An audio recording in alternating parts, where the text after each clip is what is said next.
families. Ako, 20 years na ako sa Europe. Ang kadaghanan sa mga Europeans, I'm not saying that they're not community. Ganahan sila mag-inusara, magbakasyon. Isa ako sa usa ka island. Walay tawo, walay samo. Di kita mo ato tagkapayas. Talag na tutag. Bay, maikwan ay kinilaw. Ganahan ta. So, it's really not a difficult thing to explain Trinity from this perspective. Trinity is community. Trinity is family. Trinity is a communion of persons. The most natural environment to develop this sense of community, the sense of communion of persons, is the family. Ang atong nga pamilya, refleksyon, ikono sa balaang Trinidad. Ang atong eskwelahan, ikono, refleksyon sa balaang Trinidad. Our school is a place where we learn to respect each other, to let each other grow, to develop our faculties. We call it our alma mater, our nourishing mother, the mother of our soul. Our school is our second family. Gahapon, gitagaan ko nila opportunity nga mag-lecture gamay sa vocation. Ako sila, I started with a short chit-chat. Kung may mong unforgettable experience sa St. Francis Xavier High School, naiingan nga akong puppy love, no? Dito na-discover nga akong first love. Naiupan nga, member sila sa Supreme Student Council, no? Na aktibo kayo sila, na-develop ilang talento. Na isa, mingan nga, monitor ko, stricto kayo karon. Na-imbibe dito na ako nga value nga karon. Ako, law-abiding citizen, no?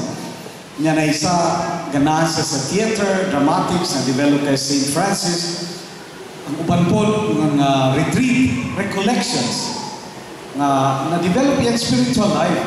There is a St. Francis Xavier High School. Nasa isa ng itawag Minister City sa office kay ipasulat ng 200 ka mura kasi itong tawag na punishment kay laag-laag or pag-recess wala na balik sa klase siguro, no? Memories of family life,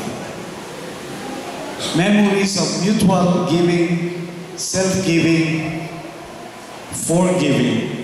The school, our school, St. Francis Xavier High School, is a reflection, which may be a faint reflection of the Trinity. A communion of persons, distinct yet related closely to each other. The Trinity is, akong gibasa, mausay please to read mga billboards, no? Nindot ang atong vision, mission statement. I wonder if our alumni read them from time to time, no? Ang yung vision, mission statement, to become fully integrated school and community, to be centered in Christ's words and sacrament, to be constantly aware and responsive to the signs of the times.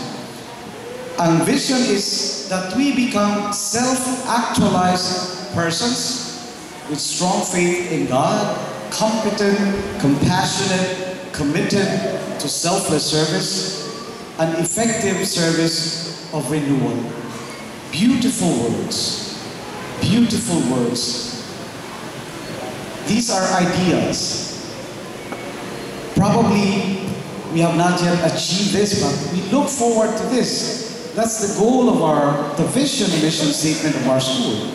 In the same manner, it's a vision of society. The Trinity is the template of an ideal society, a society of free persons, loving each other, respecting each other, independent, sovereign, but relating with each other in mutual respect and love. My dear alumni, my dear friends, may we achieve this vision with God's grace.